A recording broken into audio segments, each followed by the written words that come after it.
Cubarsí, le but de Lamine Yamal vient d'un autre monde.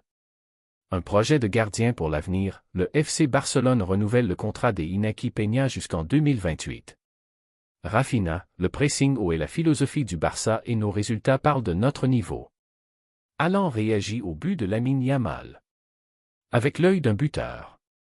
Et avant de commencer la vidéo, n'oubliez pas de partager votre avis dans les commentaires sur la performance du Barça hier.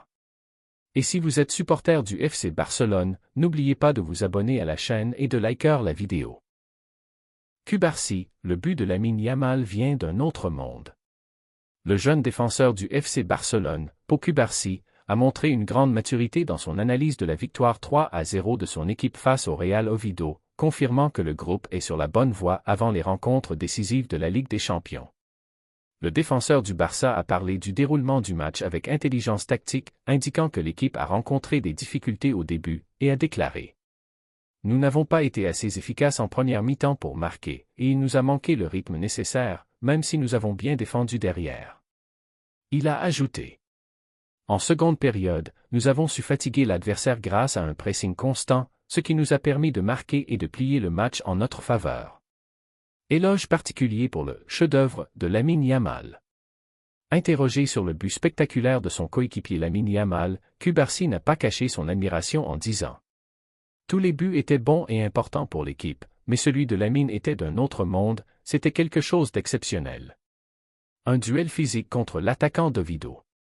Cubarsí a également évoqué la bataille physique qu'il a menée tout au long du match avec Finha, attaquant du Real Oviedo, en précisant: « J'ai dû être très fort dans les duels directs avec Finha. » Il a poursuivi: « C'est un attaquant puissant et combatif, et il fallait anticiper ses mouvements et l'empêcher de recevoir le ballon dans une position lui permettant de faire face au but. » Prochain défi, Copenhague et objectif, top 8. Après avoir assuré la victoire sur le plan national, Cubarsí a immédiatement tourné son attention vers la mission européenne, déclarant: « Nous avons bien joué et nous méritions de gagner. Maintenant, nous devons nous préparer avec toute notre force pour affronter Copenhague, c'est un match décisif pour assurer notre place parmi les 8 meilleures équipes de la Ligue des Champions. » Un projet de gardien pour l'avenir, le FC Barcelone prolonge le contrat des Iñaki Peña jusqu'en 2028.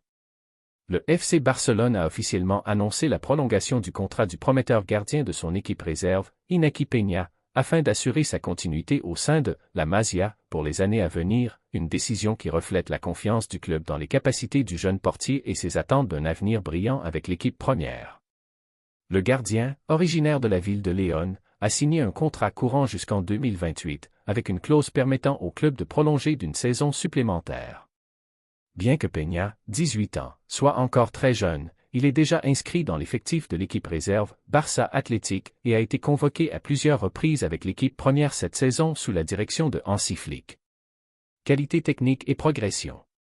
Dans son communiqué officiel, le club catalan a décrit Iñaki Peña comme un gardien de grande taille, très agile, et excellent dans la relance et la distribution du ballon au pied. Des qualités essentielles recherchées par le Barça pour ses gardiens. Chiffres et étapes de la carrière de Peña. Début, arrivé au Barça à l'été 2022 en provenance de la Fondation Marist, après avoir évolué dans les équipes de jeunes du Cultural Leonza. Première apparition avec la réserve, le 6 octobre 2024 face à Sestao River. Saison passée, élément clé de l'équipe juvénile avec 12 matchs disputés toutes compétitions confondues. Défis actuels et ambition de montée. Malgré cette prolongation, Peña traverse une saison pleine de défis, une seule apparition avec la réserve, 3 matchs en Youth League et une absence lors du dernier match contre le Beblance en raison de douleurs au genou.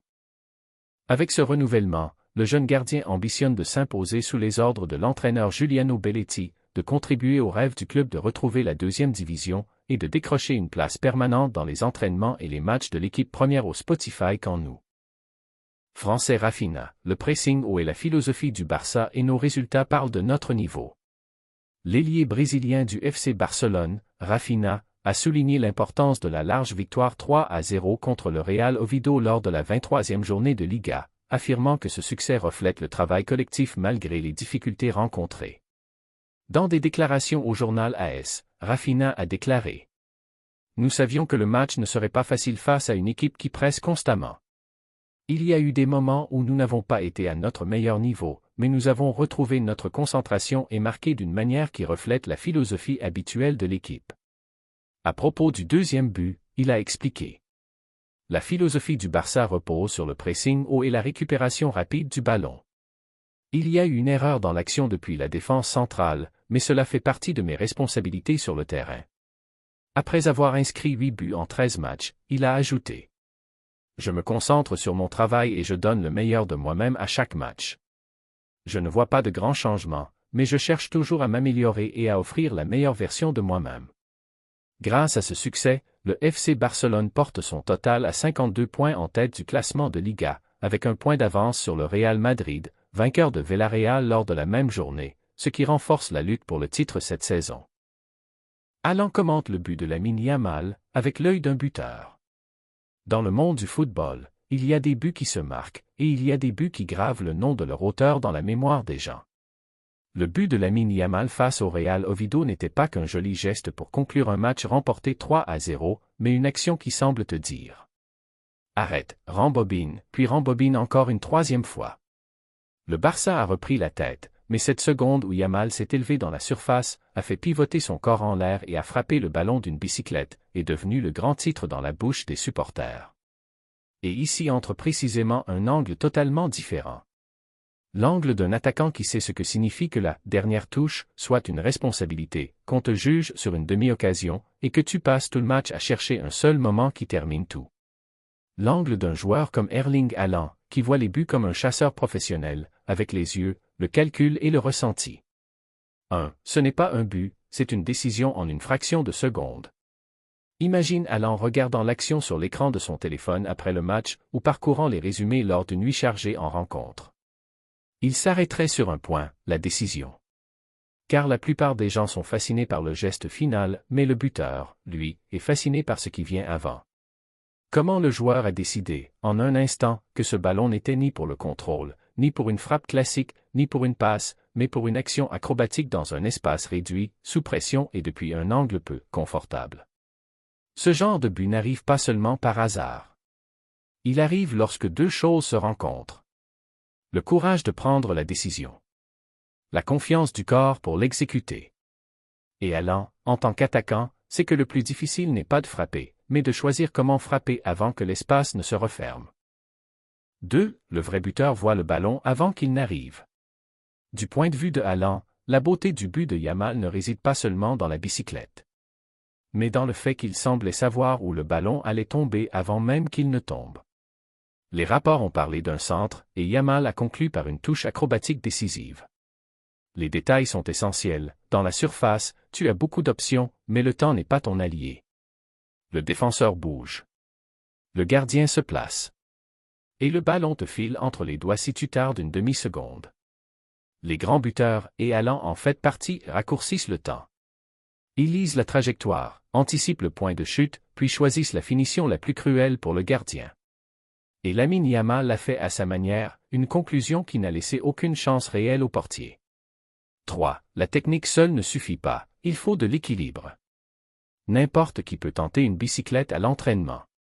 Mais en match, au milieu du bruit du stade, avec le corps en l'air, les détails deviennent impitoyables. L'angle des hanches. Le timing de la levée du pied. Le point de contact. La protection de la tête. Puis l'atterrissage avec stabilité. Ce n'est pas du spectacle, c'est de l'ingénierie du corps. On peut imaginer le commentaire de Haaland ainsi.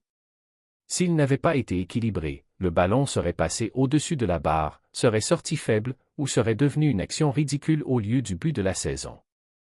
Mais c'est l'inverse qui s'est produit. Le ballon est parti comme s'il connaissait le chemin. 4. Le plus beau dans ce but. Il est venu pour fermer le match. Le Barça menait déjà, avait creusé l'écart, puis le but de Yamal est venu comme une conclusion parfaite de la soirée. C'est le type de but que les attaquants adorent, le but saut, celui qui éteint tout doute. Haaland, avec son instinct, c'est que certains buts ne changent pas seulement le score, mais la sensation du match. Ils font dire à l'adversaire, d'accord, c'est fini. Et ils donnent au public le sentiment qu'il s'est passé quelque chose d'exceptionnel, pas seulement une victoire de routine. 5. Même l'entraîneur a parlé de sa personnalité. Hansi Flick, tout en saluant la beauté du but, a aussi évoqué le travail sans ballon, le pressing et la contribution de Yamal au collectif. Du point de vue de Haaland, c'est un point en or. Le joueur qui marque un coup d'éclat aujourd'hui puis disparaît demain est applaudi un instant puis vite oublié. Mais celui qui met l'art à l'engagement devient une star qui dure. 6. La réaction de l'adversaire en dit long.